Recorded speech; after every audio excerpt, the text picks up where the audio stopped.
J'ai besoin de toi, Jésus. Dans les moments de souffrance, Jésus, c'est ton nom que j'appelle.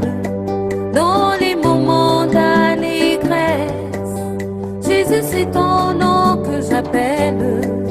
Jésus est, Jésus est, Jésus est, Jésus est. Il est avec sa bien-aimée. Que c'est beau, n'est-ce pas, non? Mais c'est comme ça qu'on fait. Tu es avec quelqu'un, montre à tout le monde que je suis avec telle personne. Allez voir les parents, c'est moi qui suis là, c'est moi qui tue là, c'est moi le tuer. Voilà, c'est ça que tu vas faire.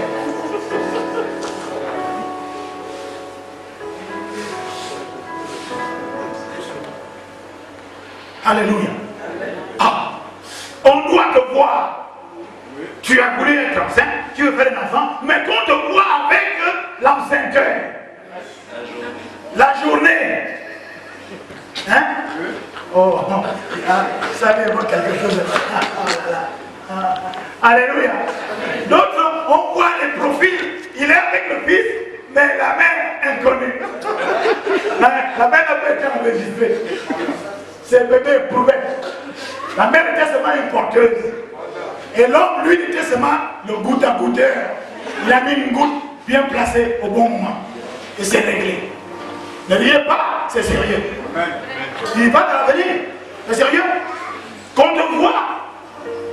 Chez nous, les femmes, chez notre tradition, on disait enfant, je vais d'abord dire ça enfant pour traduire, ce sont des mots idiomatiques. Bayala. C'est-à-dire que quand quelqu'un te met enceinte, il doit entretenir la grossesse. La grossesse s'entretient de la même manière que c'est rentré. Vous devez tout le temps ensemble. Hein? Demandez à un ancien qui est déjà qualifié comme Franck. Hein? Moi je suis fier de lui parce qu'il ne fait pas les choses à moitié. Il a écouté son pasteur. Je n'ai même rien à voir là-dedans. Elle me rendait compte seulement, moi aussi je le conseillais. Et Franck a obéi avec Francky. Ouais, comment ça arrive, Franck et Francky? Yes. Là ils sont fiancés officiellement corrects. Là, je crois que c'est un bon parent de mariage. Et là on les talonne pour qu'ils se marient tout de suite. Amen. Là au moins on voit, tiens, donc c'est lui qui t'a tué, oui c'est mon tueur. Et toi tu es tué, oui c'est moi qui es tué. Voilà l'enfant. Salomon est là, voilà. Amen. Et tout le monde le voit. Amen. Et le gars, Franck, tu as entretenu la grossesse. Bien sûr. Yes. Yes. On entretient la grossesse, oui. Mais la grossesse est une goutte bien placée et pas. Tu peux même aller ça évoluer seul. Mais la mentalité, on partage ces moments, cette chaleur. Ayez avec vous des gens qui peuvent partager la chaleur avec vous à tout moment. Quand vous n'avez pas honte, on ne juge personne, mais on vous conseille. L'église est là pour éduquer, en vous formant, pour vous former. Amen. Alléluia. Amen. Donc, le temps de présenter ton enceinteur à tout le monde, à une soirée, on t'invite à l'église, rends ministère à l'église. Pourquoi venons-nous? Maintenant, tu as mis enceinte. Je voudrais voir à tous ceux qui sont enceintes là, leur enceinteur à l'église la prochaine fois que je prêche. Amen. Amen. Amen. Comme ça, oh, Biloulouano, bravo. Ça, c'est l'enceinteur de terre. Yes. Pourquoi vous avez maintenant honte? Puisqu'on ne vous juge pas. Ce qui est fait est fait. Ce qui est dit est dit. Mon rôle à moi, ma fille enceinte, maintenant, je dois la protéger. Amen. Je dois la protéger. Pourquoi encore je vais la condamner là? Pour faire quoi? Dans notre tradition, on dit, dans ce village-là, tout le monde va bien, mais il y a une femme enceinte. Donc c'est dangereux. Yes. Le temps de juger, le temps de connaître, non, c'est passé. Ma fille est enceinte. Peu importe celui qui l'a mis enceinte, mais je dois le connaître. Mais quand je suis évêque dans une église, nous devons tous le connaître. Car nous saurons que c'est lui l'enceinteur. Dieu.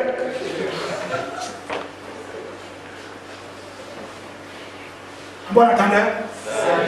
Thomas, le troisième, c'est qui? Termine avec ça. C'est lui, lui c'est le terrain, hein? Voilà. Il a cherché un terrain. Depuis quand on va aller regarder un terrain la nuit? Alléluia. Amen. Vous voulez que je vous dise? Le terrain là, c'est quoi? Hein? Marie-Jeanne ou Yayo. C'est sur le terrain qu'on voit la différence, n'est-ce pas? Non? Le terrain, c'est la fornication. Le terrain de la fornication. Le terrain du mensonge, de la fausseté. On ne peut voir ça que la nuit. Le terrain de la boîte de nuit. Attends, qui va encore dans la boîte de nuit ici? On ne veut pas la mettre. Alléluia. Le terrain du banditisme sexuel, sexuellement transmissible. Oui, ma fille, je sais que c'est difficile. C'est difficile, hein, n'est-ce pas? Essaye de respirer, respire bien. Respire. J'ai terminé. Alléluia. Mais regardez, là où je vais en venir ce soir. Là maintenant, la première partie, c'est l'esprit du Père, n'est-ce pas? Maintenant, on va voir l'esprit du Maître. Ok? Est-ce que dans ce texte de Luc 14, il y a beaucoup de serviteurs? Hein? Oh, il y a qu'un seul serviteur, non? Il dit à son serviteur, repars. S'il dit repars, donc c'était le même. Oh, une seule personne peut remplir une église. S'il a l'esprit du Maître. Amen.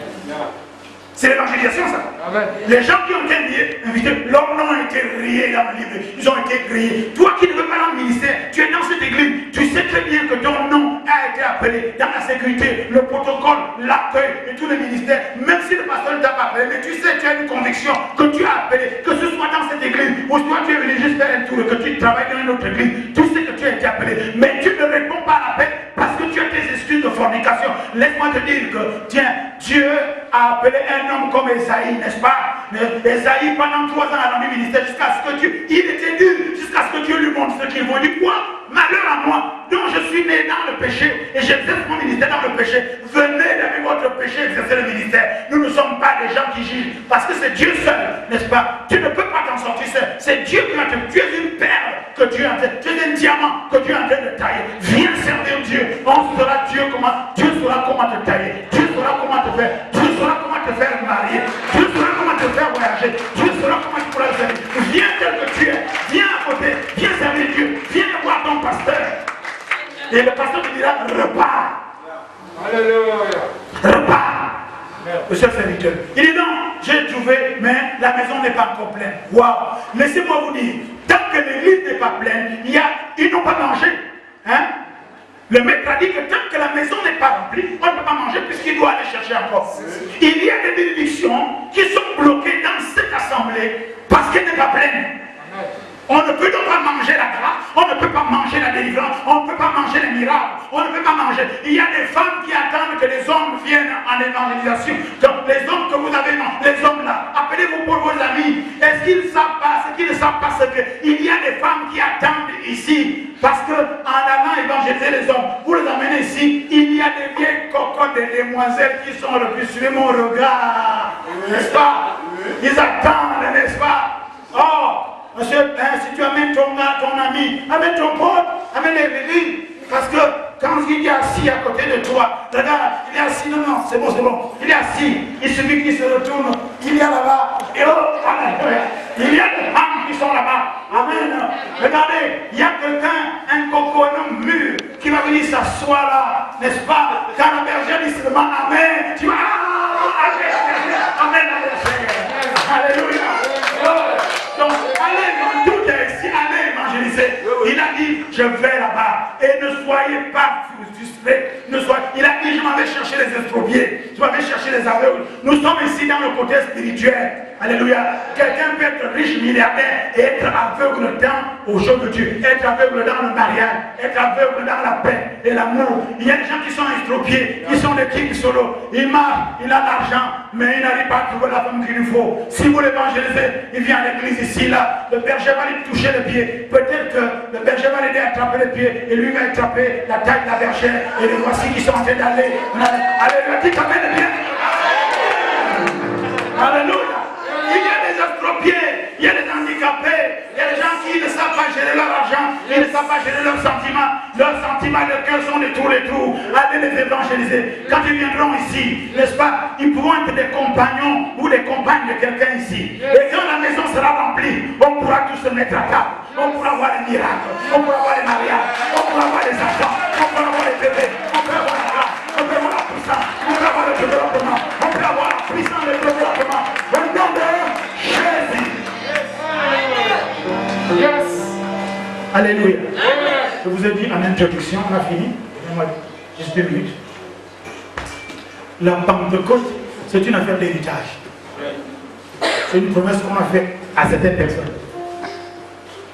Je n'ai pas le temps de développer les disciples, mais tout le monde a passé par les 3 épreuves là.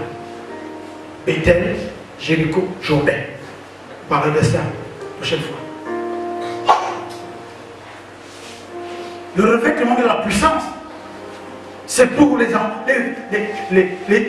qui ont l'esprit du Père. Élisée, comme il a vu son père séparer la mer Rouge, il a vu le manteau de son père tomber. Histoire de dire que voici c'est là, venez chercher. Il a pris, il a coupé en deux parce qu'il a vu le char, il a vu aussi la cavalerie. Le ministère et le service du ministère. Le mouvement du ministère. Il a fendu ça en deux, et aussi il a frappé le journée énorme. Quand vous aurez l'esprit du Père, les fils de prophètes comme vous viendront se mettre à genoux. Alléluia. Amen. Je voulais que votre pasteur ait déjà la plénitude de ça. C'est déjà là, mais ce n'est pas encore la plénitude parce qu'elle visite encore sur beaucoup de choses. Mais déjà les serviteurs de Dieu, les prophètes viennent déjà se mettre à genoux ici, dans son bureau. Mais ce que je voulais, c'est la plénitude maintenant.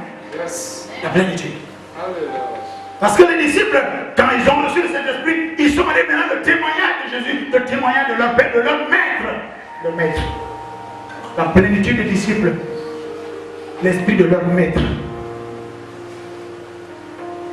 Parce qu'ils avaient déjà compris. Alors le Saint-Esprit vient maintenant les revêtir parce qu'ils avaient déjà la pensée, l'esprit, le comportement, l'envie. C'est pour ça que quand Pierre, n'est-ce pas, Pierre, le soir où Jésus est arrêté, quand Pierre va se joindre aux gens là, on dit non, Pierre, tu ressembles aux gens qui sont là-bas. Tu parles comme les gens de là-bas. Oh non, toi, il dit non, je ne suis pas des gens. Pierre a beau dire, non, Pierre, on t'a vu avec Jésus. L'esprit de la bergère. Et la bergère, l'esprit de son Père. Le ministère marche avec ça. L'esprit du Père, l'esprit du Maître. Ce serviteur a rempli à lui-même seul une église. Son Père lui retourne encore chercher. Toi, depuis que tu viens à l'église, tu n'as même pas quelqu'un à ton. C'est incroyable ça. Attends. Même ton tueur n'est pas là. Même si je le connais. Hein, Richard? Alors, pour mon fils que j'aime, je l'ai vu dès la première fois que je l'ai vu. Je sais qu'il a des fonctions délicates. C'est vrai qu'il travaille aussi les dimanches. Mais débrouille-toi. Les femmes, vous savez nous manipuler. C'est ça? Voilà. Il va être moyen. Il est chaud là. Ça n'a chaud. Ça nous accroche au plafond comme ça, la vitesse au front patron. Les femmes nous manipulent. Femme, attends, tu seras chaud. Sauf si tu joues au dur. N'oublie pas que ce que femme veut, ce que Dieu veut. À la peine de jouer au dur. Il faut donner ce qu'elle veut. L'Esprit de Dieu veut parler à quelqu'un. Si tu veux te marier, tu dois quitter ta mère, ton père, tes soeurs, tout le reste. Amen.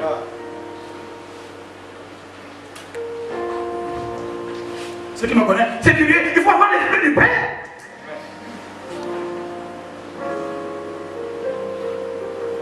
C'est moi le boss. Et je dois me mettre là. Je dois mettre la femme à l'aise. On va faire comment?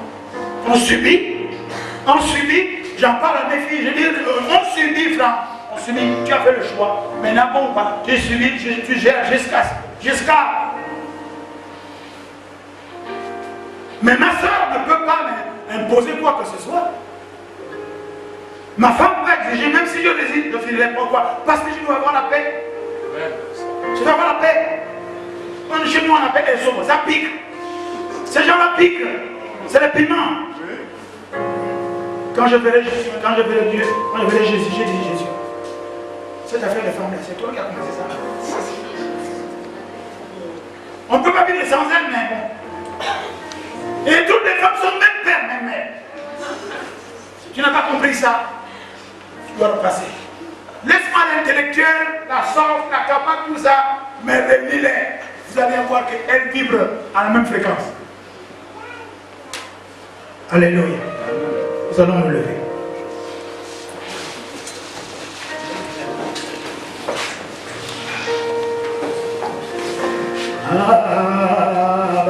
Je vais te doucement. Père,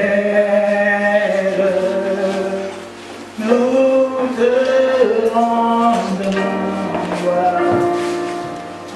appelle.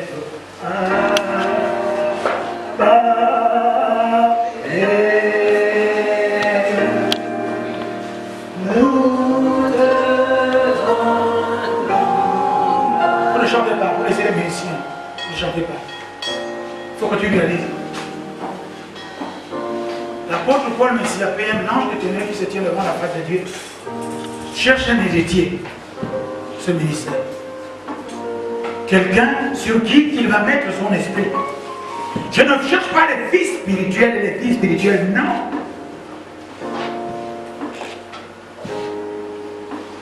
Jésus n'est pas venu, après avoir rendu son ministère, pour chercher les fils spirituels et les filles spirituelles, non. Il cherchait des héritiers à qui donner ce ministère, continuer après lui. Et à la Pentecôte, il leur donne l'esprit. Parce qu'ils avaient déjà son esprit. Maintenant, il leur a donné le revêtement de puissance.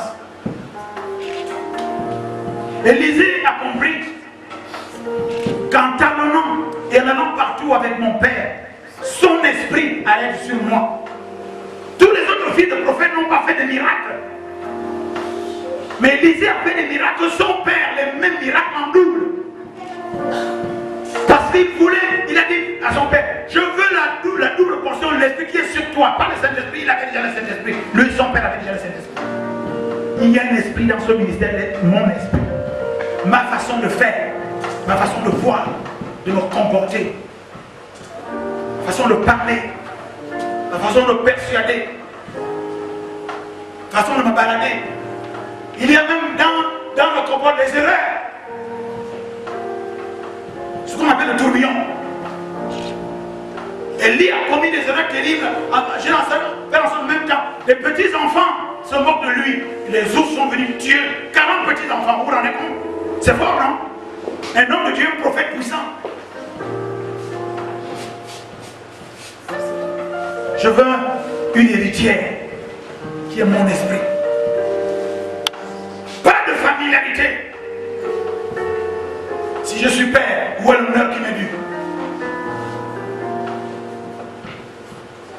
Si c'est votre pasteur, mais pourquoi son bureau devient maintenant quoi? La caverne d'Ali Baba. Tout le monde peut rentrer, aller laisser les ascaris qu'il a menés sur la route, aller sur les pères. C'est quoi? Et à toi, si tu n'as pas mon esprit, le ministère s'exerce dans l'autorité. Si les gens ne te craignent pas, tu n'as pas un ministère. Si tu ne rappelles pas les gens une fois, deux fois, tu l'humilies devant tout le monde. Si tu n'es pas d'accord, il part. Aucun leader ne peut être doux. Prenez-le dans le monde. Tous les leaders sont des sanguins. Notre défunt papa, Oba, paix à son âme, comme on dit, il frappait les gens, non? Ali qui est malade, là, c'est pareil aussi, il frappait les gens. Le leadership ne s'accommode pas avec la mélancolie ou la... Non, le leadership c'est le mauvais caractère. Tu es gentil, tu es correct, mais les choses qui touchent au ministère, aux choses qui sont communes pour l'œuvre de Dieu, le royaume des cieux, tu dois avoir mauvais caractère.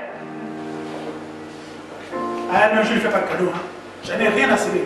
Qu'elle soit de bonne, qu'elle a sympa, je la ramasse, je la mets en petit morceau, je la mets dans une boîte. 2 secondes après, je l'appelle, si elle boude, il dit, si tu boudes, je vais te frapper. Elle est là. Si tu boudes, je te frappe tout de suite là. Et je lui dis, je vais aller te massacrer à l'église devant tout le monde. Pourquoi? Parce que je veux que tu sois en acier trempé. Christ a appris l'obéissance par l'humiliation des choses qu'il a souffert. Vous croyez que je l'humilie là devant vous, pour vous? Non, pour elle-même, pour qu'elle se corrige.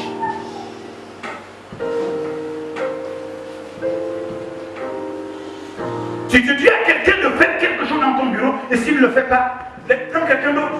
Il vaut mieux que celui qui a dit qu'il ne fait pas, qu'il se répand, qu'il le fait. Mais pas tout le monde. Tout le monde ne rentre pas dans ton bureau. Tu as un protocole, une dame, attends. Moi, depuis que ma secrétaire est partie, mon bureau, est-ce que quelqu'un a balayé? Quelqu'un a balayé? Comment ça non? Je n'ai pas pu t'aider. Qui a balayé ce bureau? Qui est sur le même? Mais pas fort! Pas fort! Mon bureau, c'est moi-même qui ai acheté les lingettes pour essuyer les cuirs qui sont dans mon bureau. Elle était là. Elle me dit, papa, je peux venir balayer. Je te l'ai toisé. Depuis que mon bureau est sale, là, parce que tu me vois maintenant, j'ai essuyé moi-même mon bureau, j'ai pris les lingettes sur la pluie encore. Les lingettes en cuir, là-bas c'est en cuir et de bois. J'aime le cuir et le bois, j'ai essuyé moi-même. À un moment, j'étais en train de transpirer. Les tables là, j'ai pris les lingettes qu'il faut, tout ça. Puis ça sent bon, non? Il vaut mieux essuyer ton bureau toi-même que d'essuyer les bureaux, que les gens qui te moquent de toi, qui ne te respectent pas, qui ne te craignent pas bien le faire. Il y a beaucoup de gens ici, si je te dis, bon, viens nettoyer mon bureau, tu viendras, mais non. Est-ce que tu as vu la pensée de ça? Ton bureau, c'est ton trône. Tout le monde ne doit pas rentrer là-bas. Même quand les gens doivent venir me consulter, je les reçois à la salle multimédia ou au secrétaire. Monsieur Tolé. Et pour venir me voir, vous passez par votre pasteur.